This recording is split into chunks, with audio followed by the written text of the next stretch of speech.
Shalom sesamaku yang dikasihi Tuhan. Hari ini kita akan membaca dan mendengarkan seri Alkitab Kronologi. Selamat mendengarkan. Allah berfirman kepada Yakub, "Bersiaplah, pergilah ke Betel, tinggallah di situ, dan buatlah di situ mezbah bagi Allah yang telah menampakkan diri kepadamu ketika engkau lari dari Esau kakakmu." Lalu berkatalah Yakub kepada seisi rumahnya dan kepada semua orang yang bersama-sama dengan dia, "Jauhkanlah dewa-dewa asing yang ada di tengah-tengah kamu.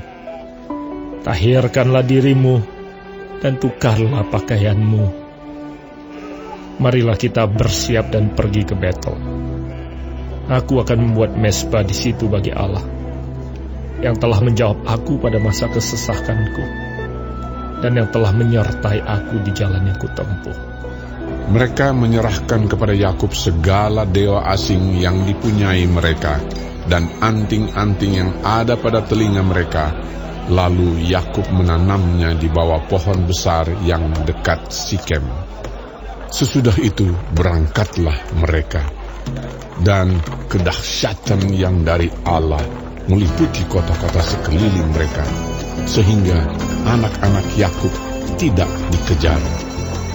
Lalu sampailah Yakub ke Luz yang di tanah Kanaan, yaitu Betel, ia dan semua orang yang bersama-sama dengan dia. Didirikannyalah mezbah di situ, dan dinamainyalah tempat itu El Betel, karena Allah telah menyatakan diri kepadanya di situ ketika ia lari terhadap kakaknya. Ketika Deborah, inang pengasuh Ribka, mati, dikuburkanlah ia di sebelah hilir Betel di bawah pohon besar, yang dinamai orang pohon besar penangisan. Setelah Yakub datang dari Padan Aram, maka Allah menampakkan diri pula kepadanya dan memberkati dia. Firman Allah kepadanya, "Namamu Yakub. Dari sekarang, namamu bukan lagi Yakub, melainkan Israel. Itulah yang akan menjadi namamu." Maka Allah menamai dia Israel. Lagi firman Allah kepadanya, "Akulah Allah yang Maha Kuasa. Beranak cuculah dan bertambah banyak. Satu bangsa, bahkan sekumpulan bangsa-bangsa, akan terjadi daripadamu, dan raja-raja akan berasal daripadamu. Dan negeri ini yang telah kuberikan kepada Abraham dan kepada Ishak, akan kuberikan kepadamu dan juga kepada keturunanmu." Lalu naiklah Allah meninggalkan Yakub dari tempat ia berfirman kepadanya. Kemudian Yakub mendirikan tugu di tempat itu, yakni tugu batu. Ia mempersembahkan korban curahan dan menuangkan minyak di atasnya. Yakub menamai tempat di mana Allah telah berfirman kepadanya Betel. Sesudah itu berangkatlah mereka dari Betel. Ketika mereka tidak berapa jauh lagi dari Efrata, bersalinlah Rahel, dan bersalinnya itu sangat sukar. Sedang ia sangat sukar bersalin, berkatalah bidan kepadanya, "Janganlah takut, sekali ini pun anak laki-laki yang kau dapat." Dan ketika ia hendak menghembuskan nafas, sebab ia mati kemudian, diberikannya nama Ben-Oni kepada anak itu, tetapi ayahnya menamainya Benyamin. Demikianlah Rahel mati, lalu ia dikuburkan di sisi jalan ke Efrata, yaitu Bethlehem. Yakub mendirikan tugu di atas kuburnya. Itulah tugu kubur Rahel sampai sekarang. Sesudah itu berangkatlah Israel. Lalu ia memasang kemahnya di seberang Migdal Eder. Ketika Israel diam di negeri ini, terjadilah bahwa Ruben sampai tidur dengan Bilha, gundik ayahnya, dan kedengaranlah hal itu kepada Israel. Adapun anak-anak lelaki Yakub 12 orang jumlahnya. Anak-anak Lea ialah Ruben, anak sulung Yakub, kemudian Simeon, Lewi, Yehuda, Isakar, dan Zebulon. Anak-anak Rahel ialah Yusuf dan Benyamin. Dan anak-anak Bilha, budak perempuan Rahel, ialah Dan serta Naftali. Dan anak-anak Zilpa, budak perempuan Lea, ialah Gad dan Asher.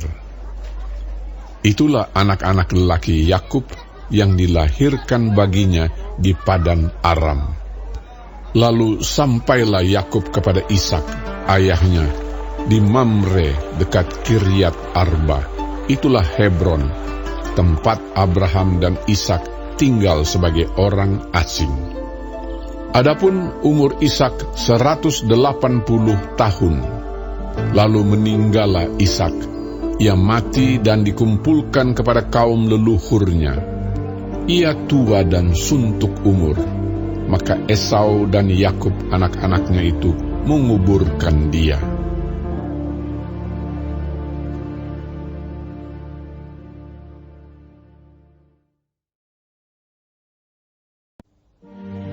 Inilah keturunan Esau, yaitu Edom.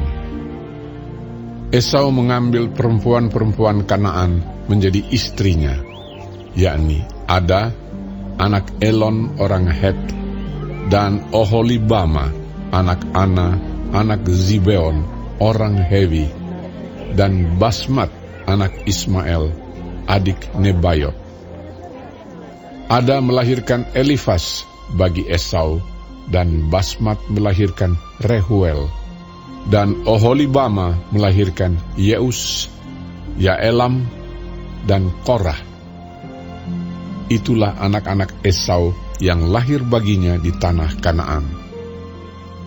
Esau membawa istri-istrinya, anak-anaknya lelaki dan perempuan, dan semua orang yang ada di rumahnya, ternaknya, segala hewannya, dan segala harta bendanya yang telah diperolehnya di tanah Kanaan. Lalu pergilah ia ke negeri lain, dan ia meninggalkan Yakub, adiknya itu. Sebab harta milik mereka terlalu banyak, sehingga mereka tidak dapat tinggal bersama-sama, dan negeri penumpangan mereka tidak dapat memuat mereka karena banyaknya ternak mereka itu. Maka menetaplah Esau di pegunungan Seir. Esau itulah Edom. Inilah keturunan Esau, bapa orang Edom, di pegunungan Seir.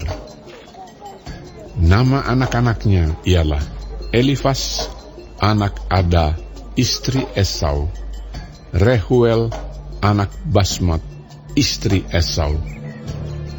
Anak-anak Elifas ialah Teeman, Omar, Zefo, Gaetam, dan Kenas. Timna adalah gundik Elifas anak Esau. Ia melahirkan Amalek bagi Elifas. Itulah cucu-cucu Ada, istri Esau. Inilah anak-anak Rehuel, Nahat, Zera, Syama, dan Miza. Itulah cucu-cucu Basmat, istri Esau.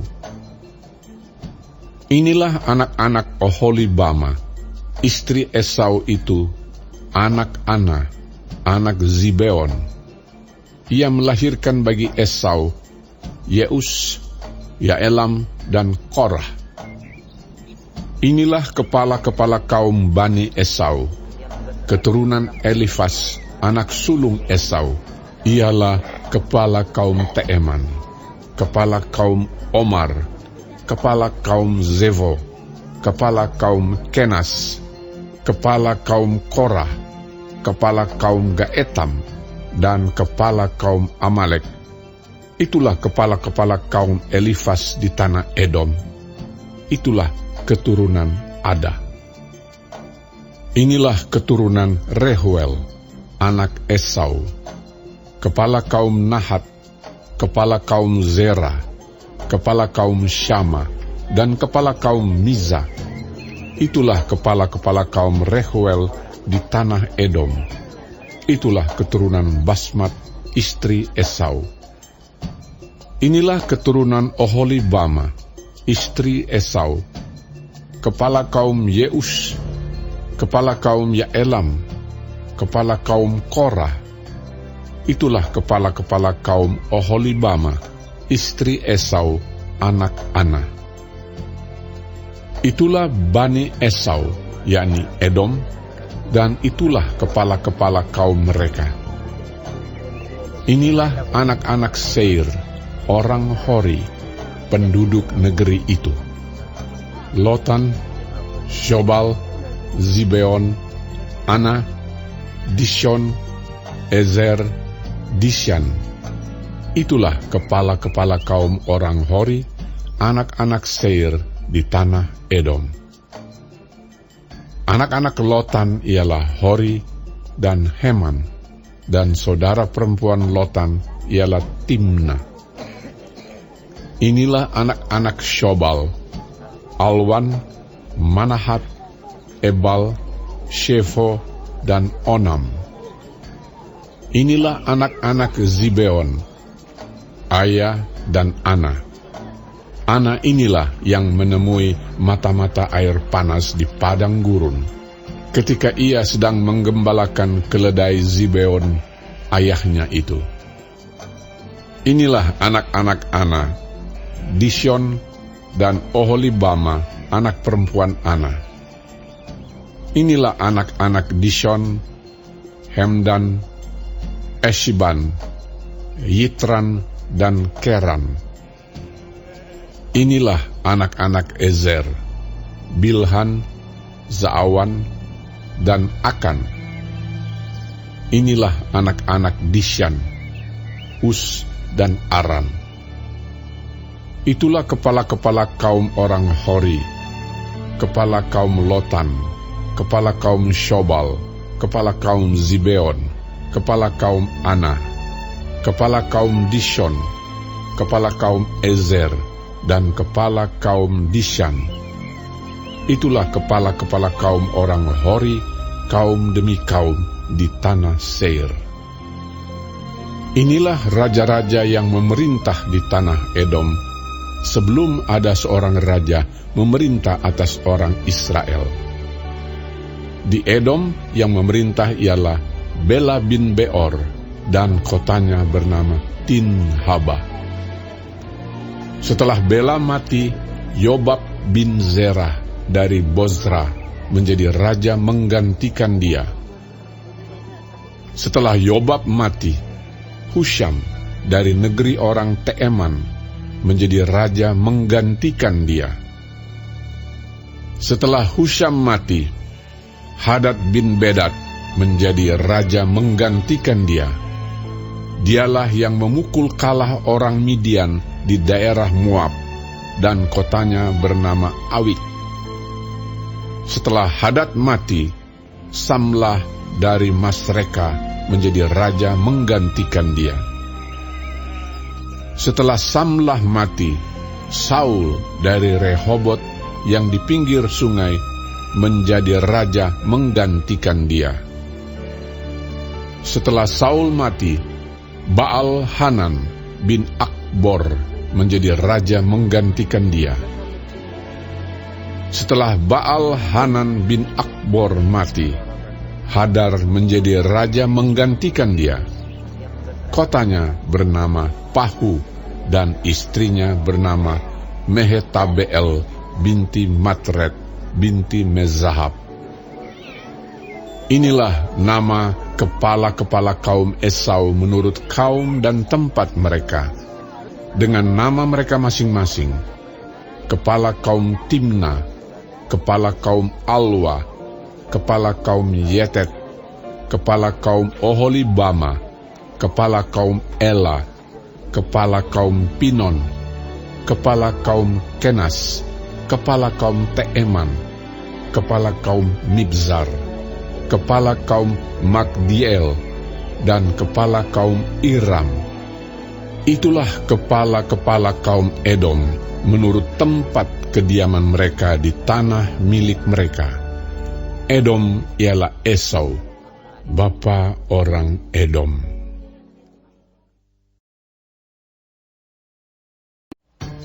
Adapun Yakub, ia diam di negeri penumpangan ayahnya, yakni di tanah Kanaan.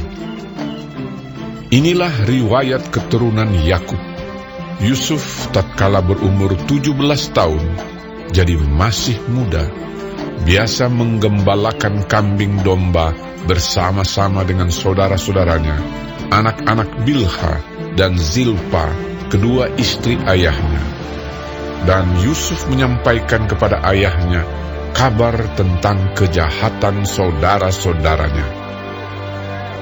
Israel lebih mengasihi Yusuf dari semua anaknya yang lain, sebab Yusuf itulah anaknya yang lahir pada masa tuanya, dan ia menyuruh membuat jubah yang maha indah bagi dia.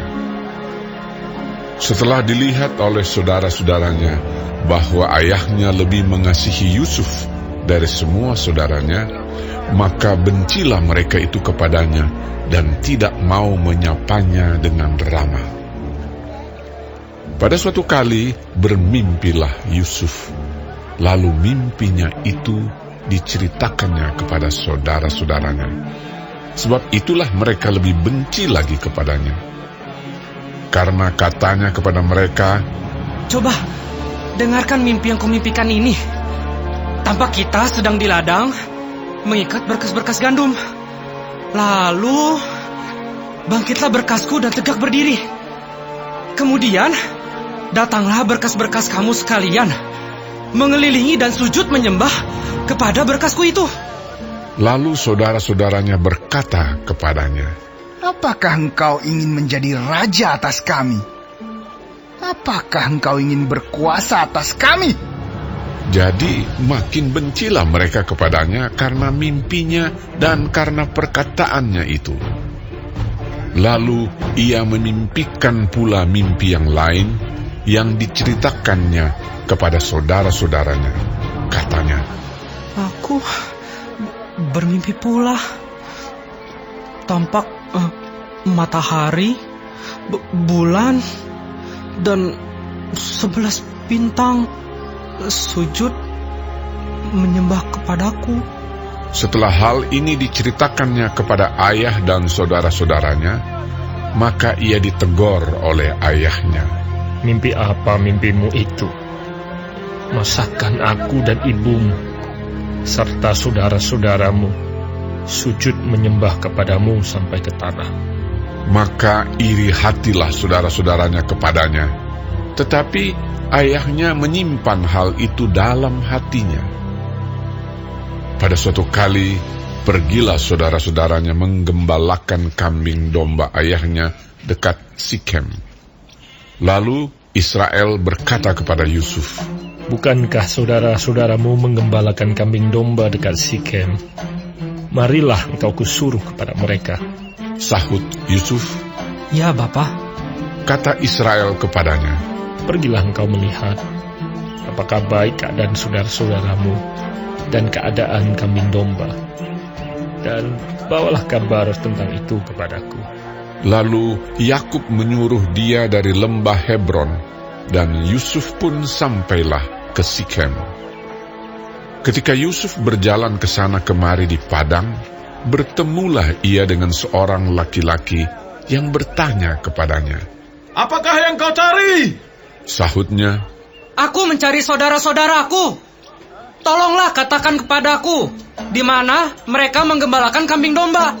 Lalu kata orang itu, "Mereka telah berangkat dari sini. Sebab telah kudengar mereka berkata, 'Marilah kita pergi ke Dotan.'" Maka Yusuf menyusul saudara-saudaranya itu dan didapatinyalah mereka di Dotan. Dari jauh ia telah kelihatan kepada mereka. Tetapi sebelum ia dekat pada mereka, mereka telah bermufakat mencari daya upaya untuk membunuhnya. Kata mereka seorang kepada yang lain, tukang mimpi kita itu datang. Sekarang, marilah kita bunuh dia dan kita lemparkan ke dalam salah satu sumur ini. Lalu kita katakan, seekor binatang buas telah menerkamnya. Dan kita akan lihat nanti bagaimana jadinya mimpinya itu. Ketika Ruben mendengar hal ini, ia ingin melepaskan Yusuf dari tangan mereka. Sebab itu katanya, Janganlah kita bunuh dia. lagi kata Ruben kepada mereka, Janganlah tumpahkan darah. Lemparkanlah dia ke dalam sumur yang ada di padang gurun ini. Tetapi janganlah apa-apakan dia. maksudnya hendak melepaskan Yusuf dari tangan mereka dan membawanya kembali kepada ayahnya. Baru saja Yusuf sampai kepada saudara-saudaranya, mereka pun menanggalkan jubah Yusuf, jubah maha indah yang dipakainya itu. Dan mereka membawa dia dan melemparkan dia ke dalam sumur. Sumur itu kosong, tidak berair. Kemudian duduklah mereka untuk makan. Ketika mereka mengangkat muka, kelihatanlah kepada mereka suatu kafilah orang Ismail datang dari Gilead dengan untanya yang membawa damar, balsam, dan damar ladang dalam perjalanannya mengangkut barang-barang itu ke Mesir. Lalu kata Yehuda kepada saudara-saudaranya itu, Apakah untungnya kalau kita membunuh adik kita itu dan menyembunyikan darahnya? Marilah kita jual dia kepada orang Ismail ini.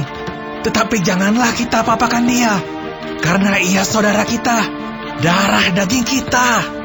dan saudara-saudaranya mendengarkan perkataannya itu. Ketika ada saudagar-saudagar Midian lewat, Yusuf diangkat ke atas dari dalam sumur itu, kemudian dijual kepada orang Ismail itu dengan harga 20 shikal perak. Lalu Yusuf dibawa mereka ke Mesir.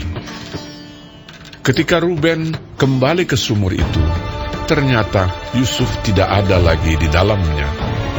Lalu dikoyakkannyalah bajunya, dan kembalilah ia kepada saudara-saudaranya. Katanya, Anak itu tidak ada lagi. Kemanakah aku ini? kemudian mereka mengambil jubah Yusuf dan menyembelih seekor kambing, lalu mencelupkan jubah itu ke dalam darahnya. Jubah maha indah itu mereka suruh antarkan kepada ayah mereka dengan pesan, Ini kami dapati. Silakanlah Bapak periksa. Apakah jubah ini milik anak Bapak atau tidak? Ketika Yakub memeriksa jubah itu, ia berkata, Ini jubah anakku. Binatang buas telah memakannya.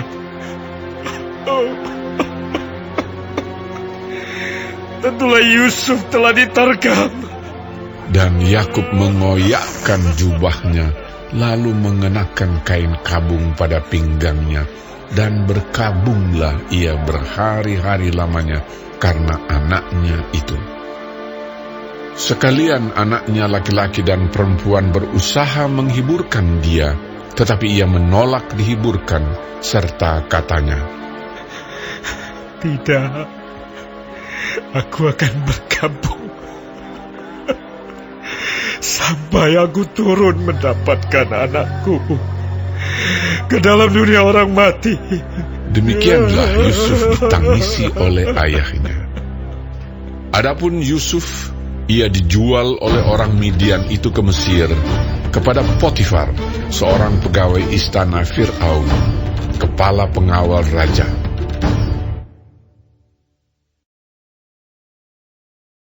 Hari ini kita telah mendengarkan seri Alkitab Kronologi.